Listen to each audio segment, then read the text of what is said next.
A lot of people say, oh, teachers make the best real estate agents. And why is that? Is it because they're just so patient? And I think that that's a part of it. But I think, other parts include the fact that as a teacher, you're managing a ton of different personalities. Welcome, everyone, to the Closing Table podcast, real accounts from real estate professionals brought to you by WindowStill.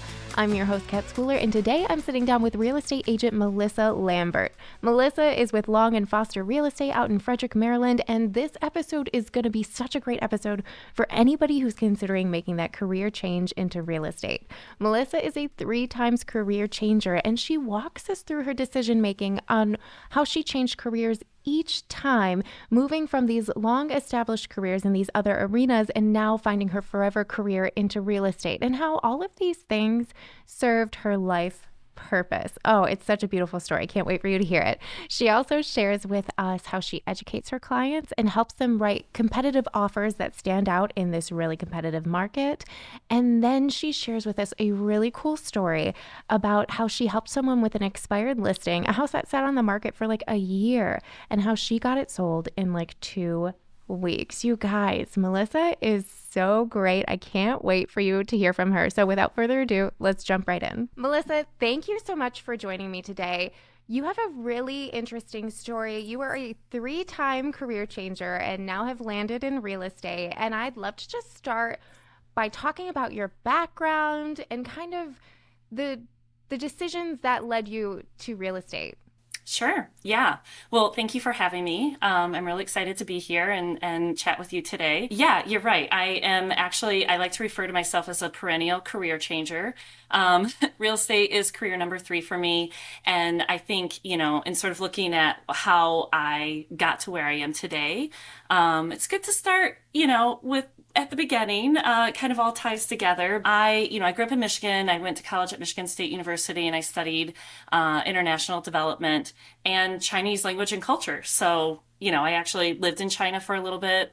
Little known fact about me is that I did at one point in time speak Mandarin. That part of my brain has since turned off, so don't quiz me. But I went to school at Michigan State and then moved out to the Washington, D.C. area for graduate school and studied international economics there. And then switched into sort of a policy research role in a lot of nonprofits in the Washington, D.C. area, including the World Bank. And kind of one underlying thread of this whole journey for me, or something that's always been really important for me, both in schooling and throughout my careers, is this, idea of doing something really meaningful, really, helping people. I was definitely the kid that always said I wanted to change the world and make the world a better place, that sort of thing.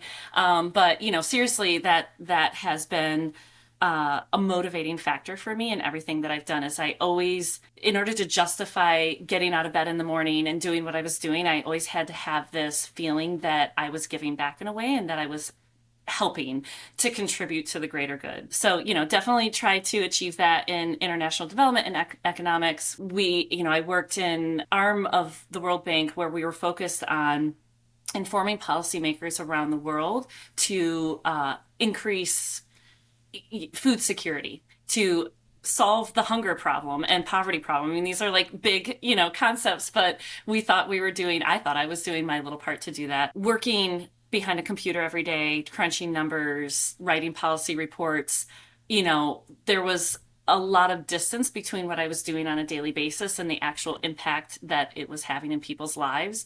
And I pretty soon came to the realization that just wasn't going to check that box for me anymore. It wasn't as fulfilling as I thought it was going to be. And at the same time, my husband and I, we were starting a family. I'm a researcher at heart, so I have to know everything about everything before I can even do it or talk about it. So I started really in my free time diving into childhood development and how kids learn and grow. And that kind of led me down the path of looking into getting into education, which I did. I became an early elementary educator. I then kind of switched everything from that policy research and, big level thing to, okay, this is a role where I can change people's lives and I can make an impact, and I'm working directly with people every single day. And, maybe somewhat selfishly, I'm also getting really amazing information in this realm that I can then hopefully inform like my parenting and my life and everything in that sense too. So I taught kindergarten, first grade, second grade in DC public schools, in private schools in DC, and then to Montgomery County Public Schools for 13 years, all kind of based around that DC bubble, so to speak. And I loved it until I didn't. I mean, teaching, I have no regrets. I learned so much, and it was such a great experience. And so many positive experiences came from that. But teaching is not easy. That's an understatement. While it was kind of fulfilling my need to directly interact with people every day, I was phasing out of it we'll just leave it at that. I mean, I feel like the skills that I gained as a teacher have been invaluable as a real estate agent. A lot of people say, oh, teachers make the best real estate agents. And why is that? Is it because they're just so patient? And I think that that's a part of it. But I think other parts include the fact that as a teacher, you're managing a ton of different personalities, and not just the 29 or 30 kids in the classroom, but their parents and admin and curriculum writers and the people coming in your classroom to evaluate you, the other teachers on your team, the special, etc. Lots of stakeholders to please. And that's pretty parallel to real estate. A lot of navigating different personalities in real estate. So that transfers well. Not to mention just the management of your day, of planning your day, your week, your month, the coordination of logistics, the attention to detail, the ability to take high level concepts and communicate them down to, a digestible format, being creative, thinking on your feet. I could go on and on and on. I do really value the time that I had as a teacher. And like I said, I think that that translates well into real estate. But I still didn't really answer your question of how or why real estate. But as I was sort of phasing out of education and thinking about, what was I going to do next, I knew at this point I had to be incredibly intentional about my third career change. I mean, now I was in my 40s. I have 3 kids. I have a family to support. I can't just do something because it's interesting. I have to do something that I know I can be successful at, that I know that, I have these transferable skills, and that still in some way checks that need to do something meaningful and impact people's lives in a positive way. And I have a friend who's in sales. He does, business development side of stuff. And he said to me one day, he said, you can help people. You can help change people's lives without having to be a martyr. You don't have to sacrifice yourself. You can make an impact on a smaller scale every single day.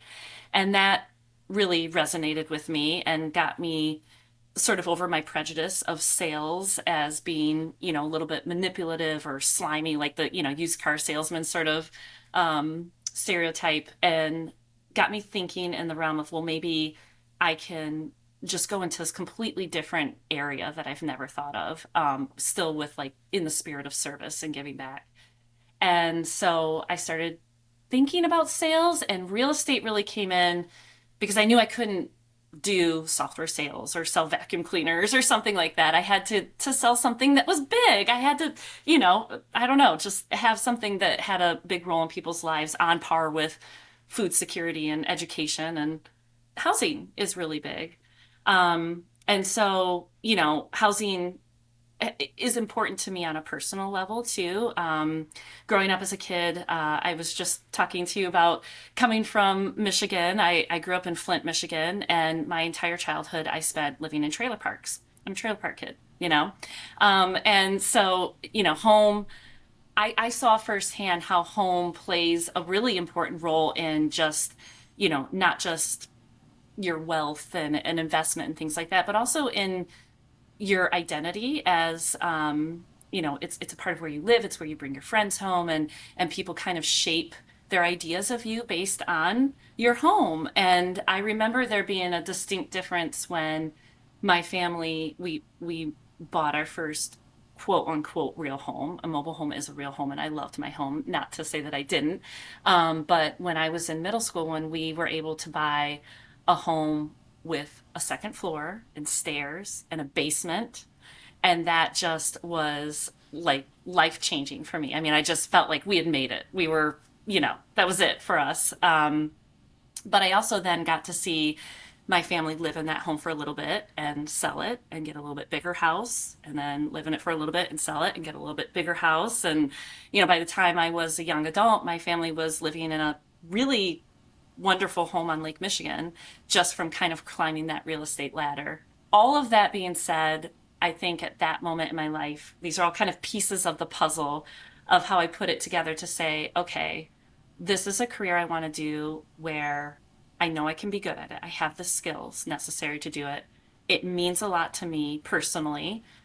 It also means a lot to people in their lives. Like, this could be a life-changing experience that I can help people achieve. So it's kind of just checking all those boxes. And yeah, so then I made the leap. And, a year later, here I am. I'm completely addicted to it. I love it. And it's not been a completely smooth path this past year. It's been bumpy for sure, but I have no regrets. I'm so glad that I made the switch. Oh, that's so lovely to hear. And it makes so much sense when you explain your journey of really you were just narrowing your focus down. And when you said, working to kind of work on food scarcity across the globe or wherever, and you said it was hard to see the impact of that, I thought, yes, like that would frustrate me too. It's like working on any sort of like long project or long craft, whatever you do. I knit, but like seeing the rows, right? If I can knit something that's like fast and I can see each row as like progress, like that makes me feel good. Whereas if I'm doing like a super long project, Mhm.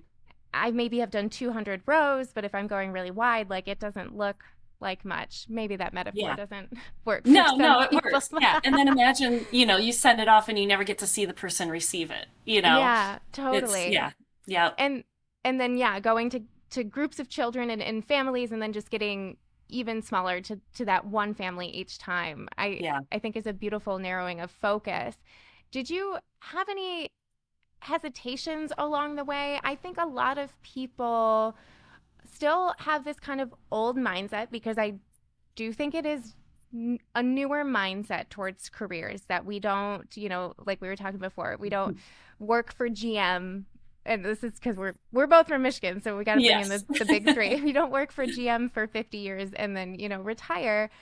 Did you have any hesitations about these changes? Yeah, yeah, absolutely. I mean, I definitely come from that same mindset of, you pick a career, you pick an employer, and you stay with that employer your entire life. Obviously I'd already switched careers once, so I kind of had broken the seal and said, this is just the way it is now. It's different than it was for my parents' generation. And luckily they're very supportive and understanding of that too. So they could see that. I think it also kind of comes from an idea of, life is too short to get up every day and do a job that you're not getting something back from other than an income. That can change too. I don't know. I mean, it really kind of was a mindset shift for me when I decided to leave teaching, because that was the one that I was going to do until I retired. But, here I was walking away from, I was just a few years from starting to qualify for a pension. I was tenured, I'd worked really hard to get that. But I realized maybe some jobs like teaching or nursing, these really intensive kind of draining careers, are maybe the future is that they aren't meant to be 20, 30, 40-year jobs, that you can go and you can do it for 10 years and you can have that experience and you can gain all these new skills and you can give back and you can live that life for a while, but maybe that's it. And then it's time to shift into something else, because at the end of the day, you've got to have what's left for yourself and for your family. If that's not there, then it's time for a change. But yeah, I mean, I definitely definitely did some soul searching. Like I said, when I switched into real estate, it was I had to be really intentional this time. I had to make sure that this was going to be the right pick for me. And one of the things that really helped me was actually listening to podcasts. I listened to your podcast. I listened to a lot of other real estate podcasts as well on my commute to and from work, to try and get that insider's perspective of what this job really, really was. before I made the switch. And it was so helpful to have people come on who were candid about their experiences and what it took. And slowly over time, I just started to believe I think I can do this. I think I have these skills that transfer. And I knew it wasn't going to be easy, but it just, it was the right time and the right moment. I'm curious, especially your teaching background, it seems like that would particularly set you up well to do something that's more contract based, where, you're the sole proprietor, or what, maybe you're on a team, right? But you're in charge of what you do every day. Do you feel like having that background of structure really helped you be able to set up your own structure in your business? Yeah, yeah, absolutely. So that was something else I was really craving, was actually a little bit more autonomy and how I set up my Mm. life and my day. Teaching is so, especially at the elementary level, I think it lessens a little bit as you get with older children, but it's so micromanaged. Every minute, every second of my day was structured in, and I had no control really over how that time was structured. I mean, we had a little bit of flexibility with planning of how we spent that, but I felt very kind of caged by that structure. And it wasn't that I don't like structure. I've created structure in my own day. I time map out. I've got color coding on my schedule and everything like that. But I just wanted to be the person defining that structure. I didn't want somebody else defining that for me anymore.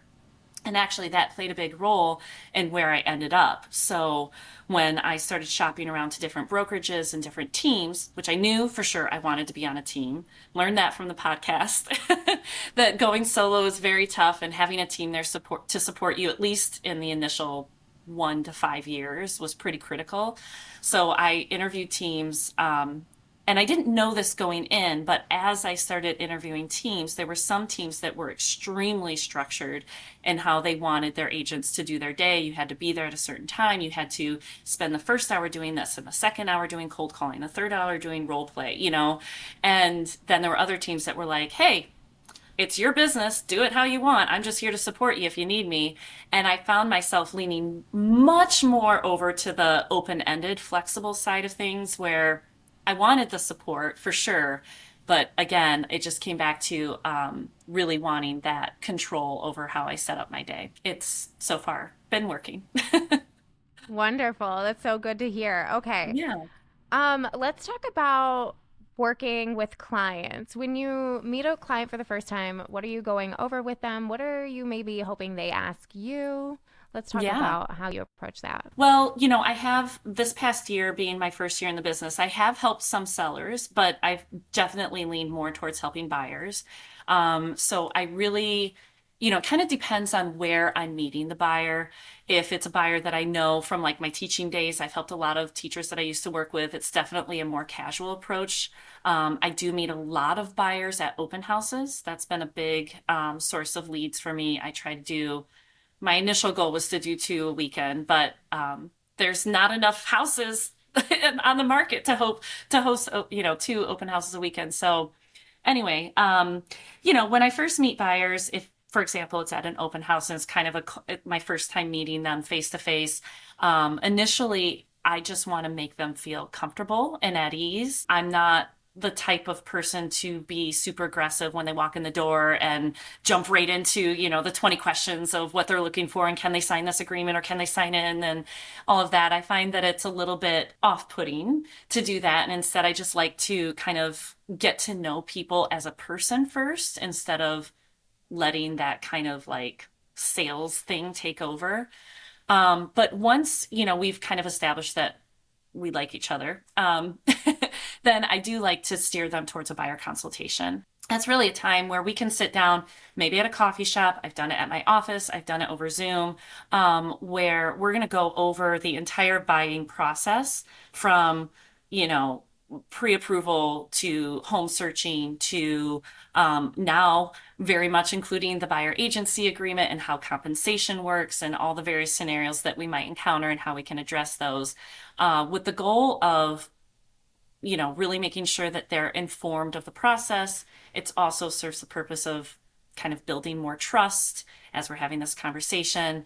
It lets me learn more about them and their goals and what exactly they're not just exactly what they're looking for in a house, 3 bedrooms, 2 bath, a big backyard, but really, their motivation behind moving. That's going to give me greater insight into where we might be able to be flexible on their search, which these days we do have to be kind of flexible and creative because there's just not a lot out there and the things that do come up go quickly. So if I know, for example, that, like I said, yes, we want 3 bedroom, 2 bath, and we'd like a finished basement and all that. That's great and that's fine. And I can find you 50 houses right now that have that. But what's more important to me is, well, we have one baby, but we're thinking about having another. And we have family that's local and we want to be the house that everybody comes to for the holidays. So we need to entertain both inside and outside. And, our other son is very athletic, so we need enough usable, flat, fenced in backyard for him to practice softball in. Like those are the things that I think will help me tailor their search even more. So just having that conversation and really finding out exactly what's motivating them. On the listing side, it's a little different. I'm generally seeking out homeowners that might want to sell, so I kind of have a different approach. I'm not usually meeting them at open houses, although it does happen sometimes. So there, the conversation, I feel like I have to work even harder to earn their trust because it's generally over the phone. It's generally through a cold call, or maybe somebody referred me to somebody who might be thinking of selling. But I guess fundamentally, the basics are the same. I try to ask a lot of pointed, relevant, open-ended questions. This is just making me think of something from teaching. So in teaching, they always talked about, economy of language, and that if you go into a classroom, no matter the age group, the most effective classroom is the one where the teacher is doing the least amount of speaking. You should hear the students' voices the most. And I think it goes the same in sales, that, if I'm having an initial conversation with a seller or buyer, I guess it doesn't really matter. Hopefully they're the ones doing the majority of the talking.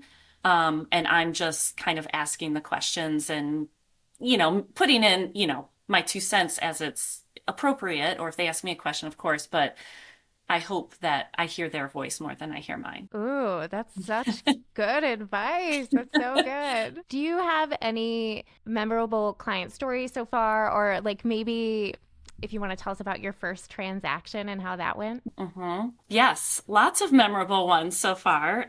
Just because, this business is so much about different personalities and it tends to get very interesting. My first transaction, though, is actually, that's a good story. So, this was a teacher who I had worked with, but not very much. I didn't know her very well, and she came to me initially as a rental client, and we were going to look at rentals in our area. Long story short, after I'd sort of talked to her and got an idea of her financial picture and what she was looking for, it kind of sounded like she might potentially be able to buy.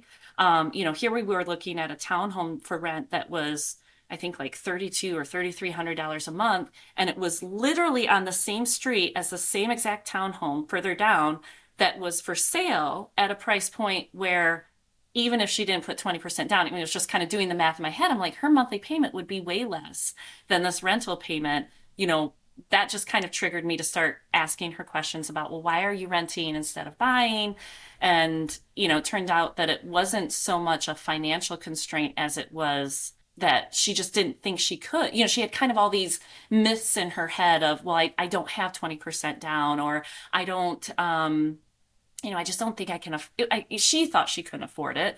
But I think it was more of it's kind of interesting. I think some people think that home ownership isn't for them or isn't available to them, even though financially it could be. So, it just took a little bit of coming back to the table and sitting down, looking at the numbers. I connected her with a really great lender that had some community partner programs going on, which we do a lot of here in Maryland, down payment assistance grants and things like that for people who work in, education, military, nursing, etc.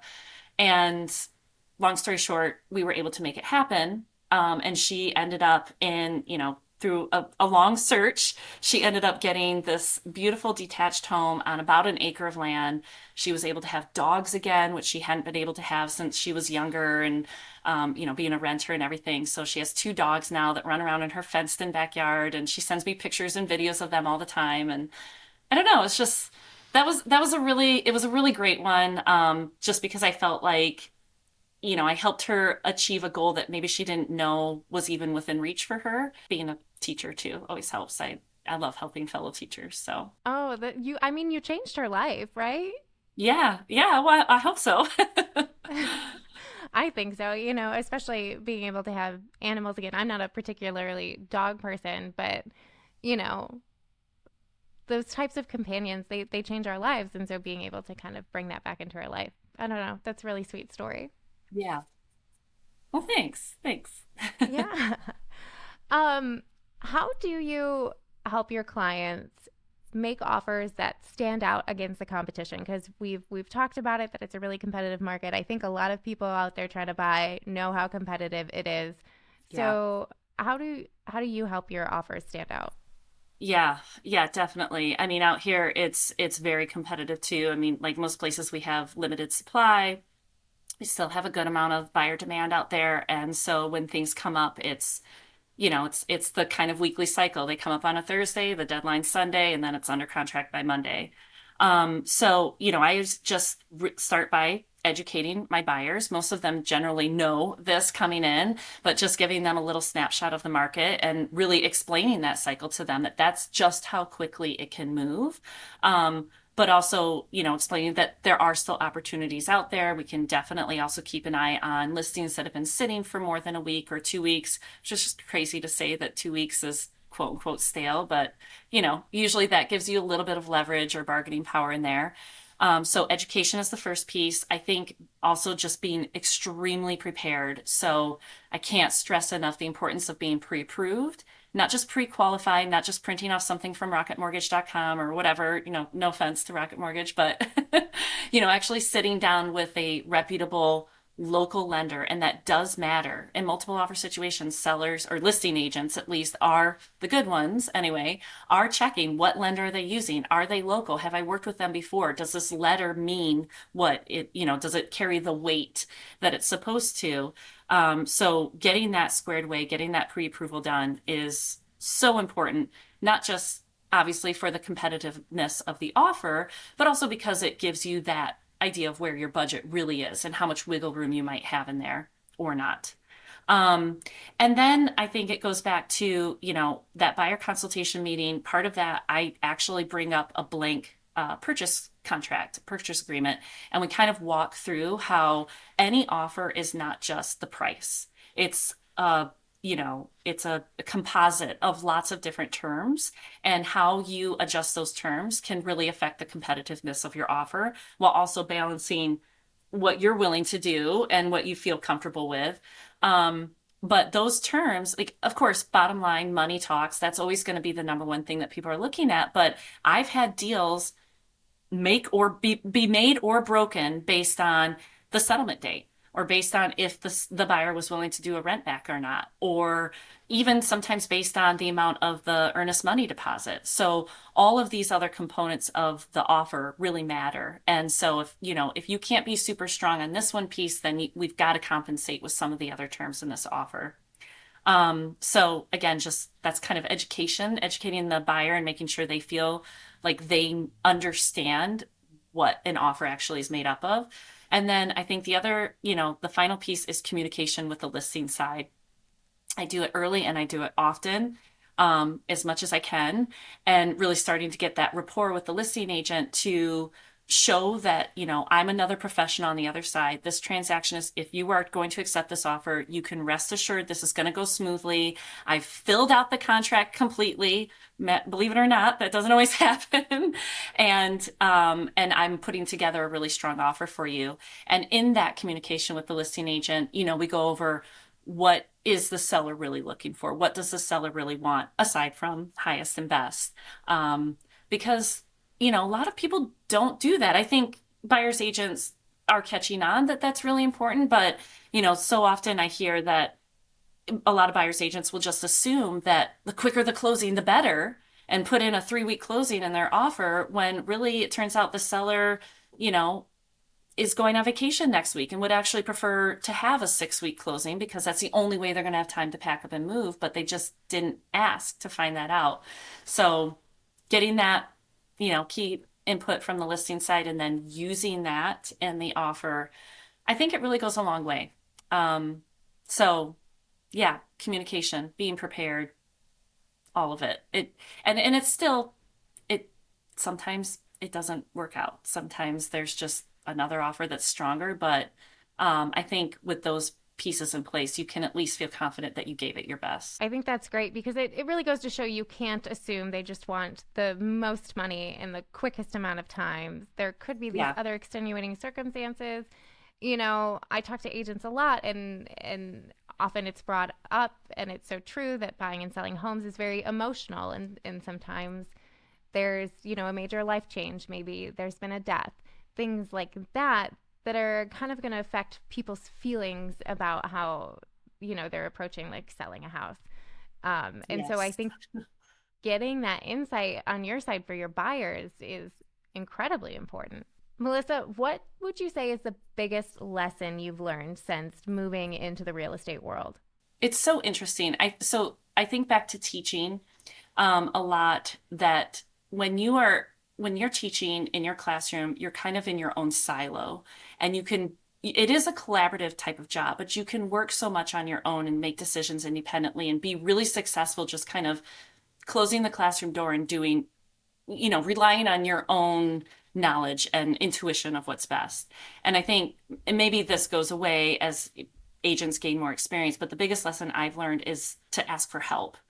I struggle to ask for help sometimes. That's kind of like, the weakness in the job interview, but it's true. And you cannot, this is why I say you have to join a team if you're a new agent. I don't see how you could be successful as a solo agent without anybody else to rely on for, help, whether it's help with a contract or what do I do in this situation, or even just like a vent session and a shoulder to cry on for a minute. You really do need to rely on all this network of agents around you who have been there and done that. There's no way, I don't think I've met an agent, even agents who have been in the business for 30, 35 years. I have not yet met an agent who says, I know it all. I've seen it all. There's nothing that's going to surprise me now, because every single transaction is so unique and different. There's no way, it's too many variables that something's not going to pop up that's new to someone.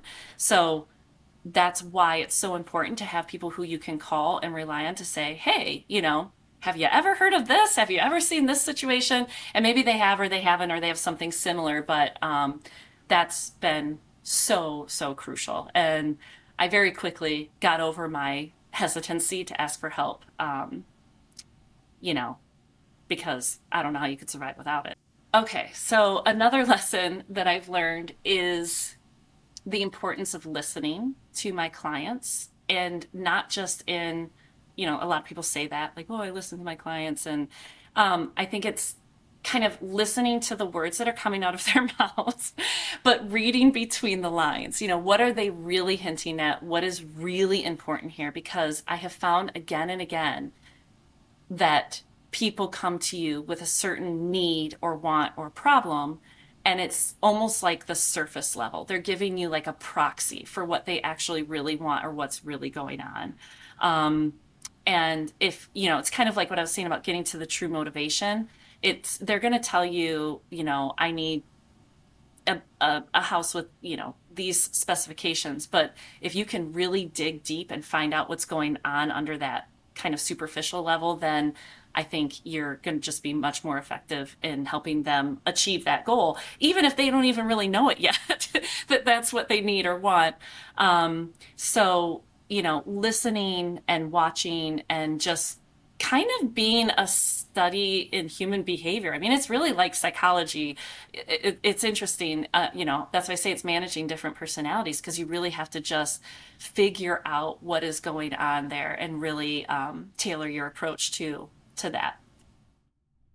Yeah, I think that's so wise because I don't think like people are like holding out information. I really don't. I think Right. a Yeah. lot of people maybe just don't know what they want, or they don't know how to communicate what they want. It makes me think of like, um, so I chose my engagement ring with my husband, which was we had been together for a long time. It was not a surprise or anything like that. But I went in and I had my Pinterest, if people still Pinterest, and I knew like exactly what I was looking for. And we knew where we wanted to go. And I went to the lady at the counter and I was like, okay. She's like, oh, how can I help you? And she starts asking questions. I'm like, I know exactly what I want. I want something that looks like one of these things. And I was like, you probably get people like this all the time. And she goes, no, most people have no idea what they want. And I was shocked. I was like, Yeah. oh, how odd. But I think it's kind of like a similar thing. You're trying to like decode the language, you're trying to decode the feelings Yes. that we have about different things, and maybe like feelings that we don't even know we have about, I don't Hmm. know, certain home features, certain ring shapes, things like that. Yep.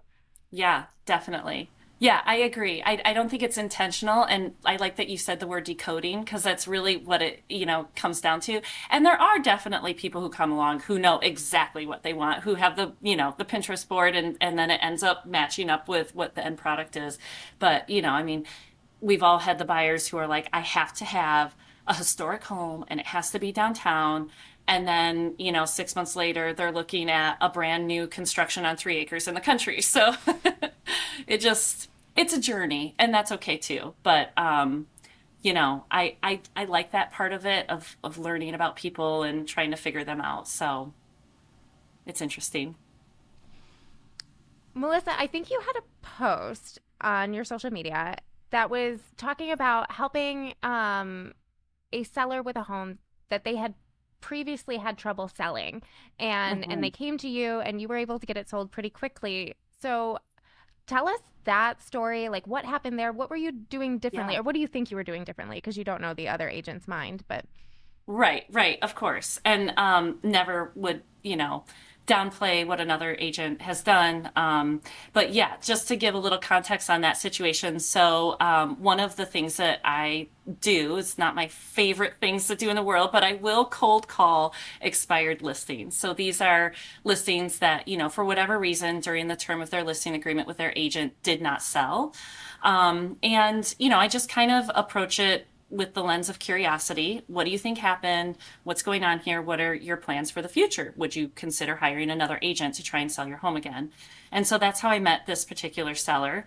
Their home was really lovely. It was, I think, built in the last 3 or 4 years, had some really nice features. It was in a beautiful neighborhood. So it wasn't, to me, it didn't seem like it was necessarily anything wrong with the home. The listing itself that the previous agent had done, they'd done all the right things. The listing was complete. The professional photos were up and everything. And yet I couldn't really figure out why this home hadn't sold. And then when I looked at the pricing and the comps too, I didn't really think that the pricing was even that far off. And yet this house had sat on the market for exactly a year and had never gone under contract during that time. So, I can't speak to why it didn't during that time, but all I can say is that, when you're trying to sell a home, marketing and presentation matters. And so I really went in and I said, let's take a look at this home. Let's look at what makes this home unique. What are the features and benefits that we really, really, really need to highlight? And the second I went there, I could see what it was. So this was a new construction home, 3 bedrooms, maybe 4 bedrooms, no, 3 bedrooms upstairs, 2 baths, beautifully done. But the sellers had gone into the basement and they had completely finished the basement into a second apartment space. There was a kitchenette, full bath, 2 more bedrooms, a workout space, a little living room space, and it had a separate entrance that you could exit and enter through the garage. And the original listing said nothing about this.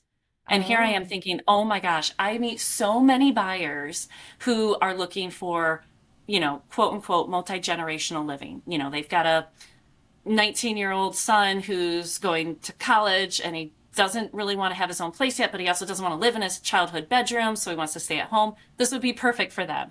Or they've got, an aging parent that needs to stay close to them. This would be perfect for them. Or even, I've met families who have au pairs who need to stay with them. Or you could rent it out as a apartment to a stranger too. But there was nothing mentioned in the original listing, so I just thought, okay, this is a really huge opportunity to highlight this amazing feature of this home. It's not just a 5-bedroom home, it's really a 2-in-1. This is like an amazing in-law suite. So that's basically what we did. We just took that lens and marketed it through our photos, through our remarks, all of our social media posts, really highlighted that. I also tend to do a little bit of circle prospecting around listings. So this home was in a community that was all recently built homes, like in the last 10 years or so. So I went and I looked up all the 3 and 4-bedroom homes and called them to see, hey, if you like your community, but you're looking for something bigger, or maybe you fit into this multi-generational category, here's another option for you.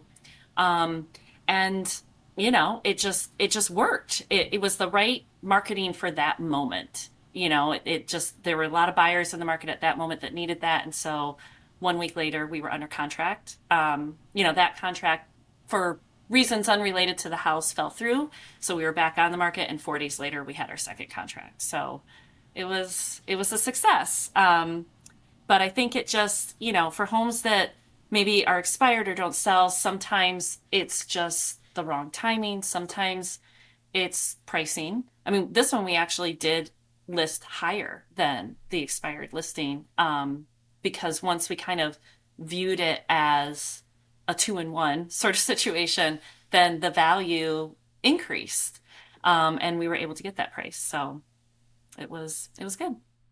Oh, that's so fun. Oh, congratulations to you and your seller. What a Thank success. you. Are there any myths you see people believing about real estate that you would like to debunk? Yeah, yeah. There's many. I think the funniest one, or the most interesting one, is the myth about realtors themselves, and that we're not all, selling sunset $1 million listing agents. Although I did watch Owning Manhattan with Ryan Serhant, and I absolutely loved that. So if you haven't seen that, I'm not getting paid to sponsor it, but I just that was a really good show. I felt like that kind of gave a little bit more of a realistic glimpse into, real estate agent life. Not completely, but anyway. Um, Another big myth that I hear, though, is, when is the market going to crash? What's gone up has to come down. When is it coming? Should I wait to buy until this supposed crash happens? Should I rush to sell now before the crash happens? And it's a really interesting mindset that's out there I think maybe I had it too, but that real estate is cyclical and it is seasonal, but not in the way that people think. People think it's going to go up, it must come down. It's going to go up, it must come down, when it's really kind of on a steady upward trajectory with a little bit of dips along the way. In other words, I don't think it's going to come down. I mean, I can't predict the future, and don't, somebody's going to scrounge up this video 10 years from now when the market crashes or something. But unless we have another like pandemic scale event, just looking at the basics of supply and demand, I don't see it happening. We have a really huge deficit of houses on a national scale that's, not supporting the demand that's there. And that's going to continue to put upward pressure on prices, in spite of the fact that we have these really high interest rates. So, if interest rates go down, that's going to increase demand. And yes, it will also increase supply, but still just not enough to make up that deficit. So I don't see a crash as imminent. I see a crash as extremely unlikely, unless there is some major nationwide global event that disrupts everything. So I try to explain that to people, that, there's a catchy little phrase that people say, don't try to time them. It's not about timing the market. It's about time in the market. And I think that that's just really what it boils down to.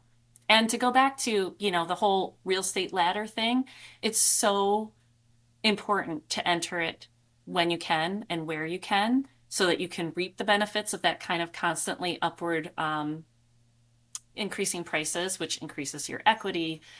So, I say don't sit around and wait for this crash to happen. Just figure out a way to get in. And hopefully I'm not wrong. No, I think I hear similar things from a lot of agents, and in not even just in home buying, in other financial ways, right? You can't time the market. Nobody has a crystal ball. And so like, maybe you're waiting for other reasons, but if you're waiting just to wait, like maybe that's time to listen to these wise words and Yeah. to Yeah. just consider, what your options are because, you know, starting to get that equity is only going to give you more buying power in the future. Absolutely. And waiting can be really costly. I so I have recently really gotten into pickleball. I am Okay. going to connect this, I promise. But I play pickleball with a group of individuals, and a lot of them have recently bought into this community in our area that's 55 and plus, and it has pickleball courts. And we're always talking about that community and about real estate and everything. And they've all kind of entered into this, it's a new construction community.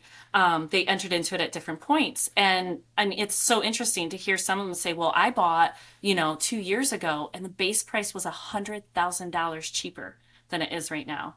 So just by waiting, I mean, not everybody's looking to buy in that particular community, but the point is, by waiting, the prices aren't going to get more favorable. And I doubt, I mean, in my personal experience, my budget wouldn't increase by $100,000 in 2 years. So that community that maybe I could have afforded 2 years ago now would be completely out of reach for me just because of appreciation. So waiting can be costly. Totally. Melissa, did you make any goals for this year? And if so, how are they going? Well, my first year goal was to survive. My Excellent. first year, coming in, obviously listening to like all the podcasts and talking to a lot of agents, everybody said, plan to make nothing for the first 6 months. And if you have some success in the second 6 months, consider that like, a huge success.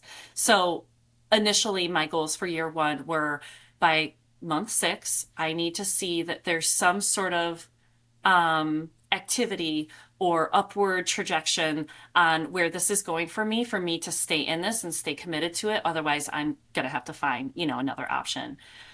Fortunately for me, I had teacher friends, I had family that moved into the area, and things really did go well in the first 6 months. So, 1 year in, I've averaged about one transaction per month, or, I'm at 12 right now. There's definitely been a few months of silence in there and then a few busy months. It hasn't all been evenly spread out, but I'm very proud of that accomplishment. And then that kind of sets the tone for my next year and my goals, to maybe do 2 a month or 3 a month and just kind of grow from there.